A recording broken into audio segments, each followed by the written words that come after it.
Hello everyone, আসসালামু আলাইকুম। কেমন আছেন সবাই? আশা করছি আল্লাহর অশেষ রহমতে সবাই ভালো আছেন। আমরাও ভালো আছি আলহামদুলিল্লাহ। নতুন আরেকটি ব্লগ দেখার জন্য সবাইকে স্বাগত জানাচ্ছি। তো প্রতিদিন সকালবেলা একই রুটিন আমাদের, তাই সব সময় সকালে রুটিনটা শেয়ার করা হয় না। ভিডিওর শুরুতে সবাইকে অনুরোধ করছি একটা লাইক দিয়ে ভিডিওটি দেখার, আর সাথে একটা কমেন্টও করে দিবেন। আমার অনেক ভিউয়ার্স আছেন যারা রেগুলার আমার ভিডিও দেখেন, কিন্তু লাইক কমেন্ট কিছুই করেন না। লাইক কমেন্ট না করলে ভিডিওগুলো কিন্তু সবার কাছে পৌঁছাবে না। আপনার একটা লাইক আর একটা কমেন্টই আমার ভিডিওগুলোকে আরও দর্শকের কাছে পৌঁছাতে সাহায্য করবে। যারা প্রথম আমার ভিডিও দেখছেন তাদের কাছে আমার অনুরোধ, আমার চ্যানেলটি সাবস্ক্রাইব করে দিবেন। তো আমরা খুব সাধারণ জীবনযাপন করি, তাই ভিডিওতে স্পেশাল কিছু দেখানোর থাকে না।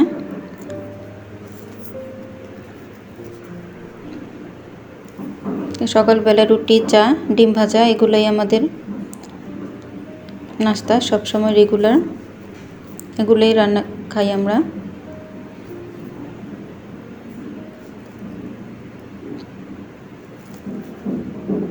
তো ওই যে চা দিয়ে রুটি খাচ্ছি আমি, এর মধ্যে চাটা ঢালার পরেই দেখি আমার ছোট ছেলে উঠে গেছে।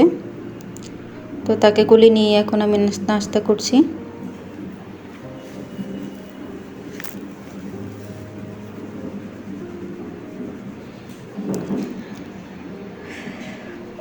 দুপুরবেলা দেখি যে মার বাসায় খিচুড়ি রান্না হয়েছে, লাটকা খিচুড়ি, সেটাই আমরা একটু খেয়ে এসেছিলাম দুপুরবেলা। গরুর মাংস দিয়ে খিচুড়ি রান্না করেছিল।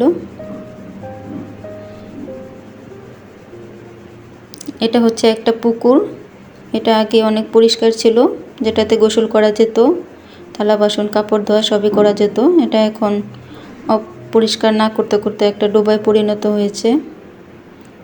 পরিবেশটা খুব সুন্দর ছিল, তাই এটা একটু ভিডিও করে নিয়েছিলাম।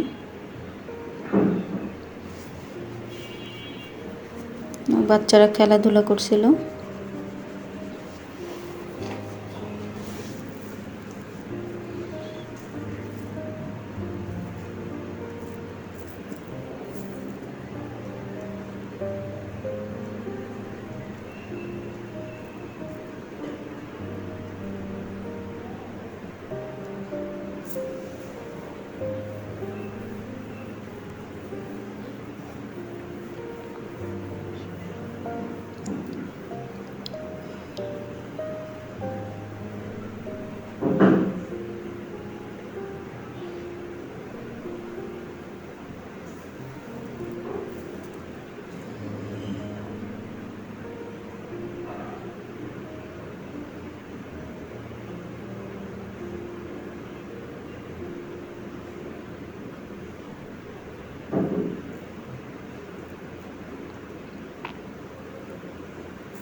বিকালবেলা আমি এখানে চাপড়ি বানাবো। সমপরিমাণ চালের গুঁড়া আর ডাল নিয়েছি, তারপর এতে কাঁচামরিচ, পেঁয়াজ, আদা, রসুন, হলুদ, ধনেপাতা আর পরিমাণ মতো লবণ দিয়ে মিশিয়ে নিব।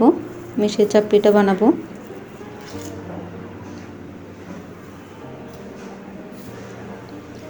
বিকালবেলা আমি সাধারণত ভারী নাস্তা করি না। ভারী নাস্তা করলে কি হয়, রাতে আর ক্ষুধা লাগে না, ভাত খেতে দেরি হয়ে যায়, আর বেশি রাতে ভাত খাওয়াটা ঠিক না। আমি আগে সন্ধ্যায় নাস্তাই করতাম না, রাতের খাবারটাই তাড়াতাড়ি খেয়ে নিতাম নাস্তার পরিবর্তে। কিন্তু এখন বাচ্চাদের জন্য একটু একটু কিছু করতে হয়।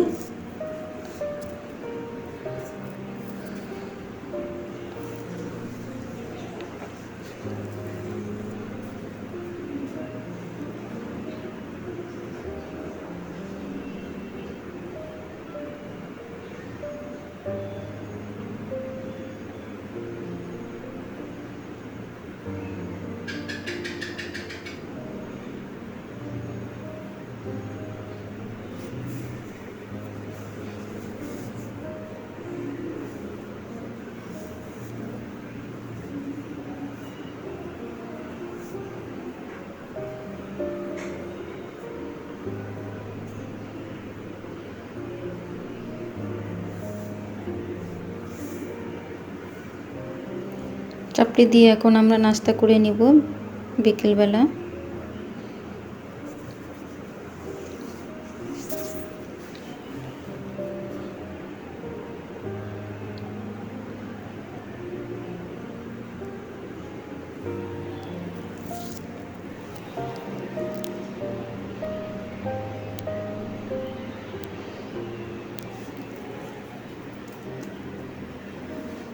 আমি এখানে রাত্রেবেলা ডিমের ঝোল রান্না করব আলু দিয়ে, আর শুটকি রান্না করব, শুটকি দু পেঁয়াজি ভর্তা আর ডাল। এগুলো দিয়ে আমরা রাতের খাবারটা খেয়ে নিব।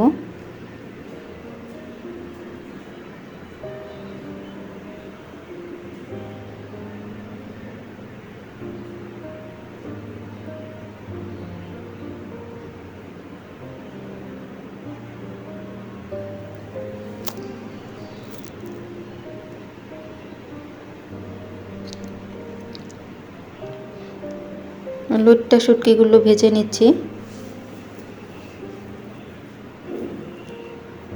ভাজা হয়ে গেলে এতে পানি দেব, পানি দিয়ে হালকা কুসুম গরম পানি করে সে গরম পানি দিয়ে ধুয়ে নিব।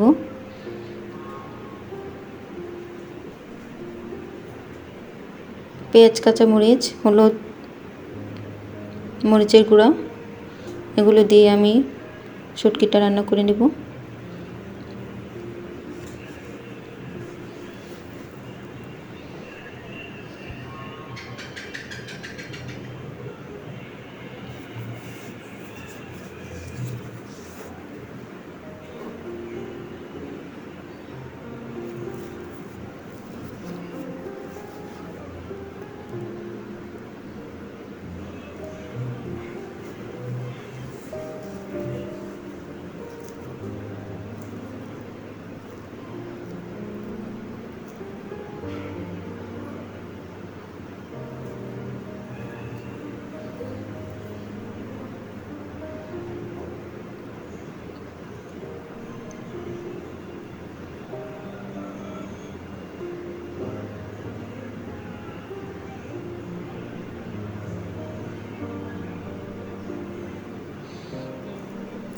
হয়ে গিয়েছে শুটকি রান্না।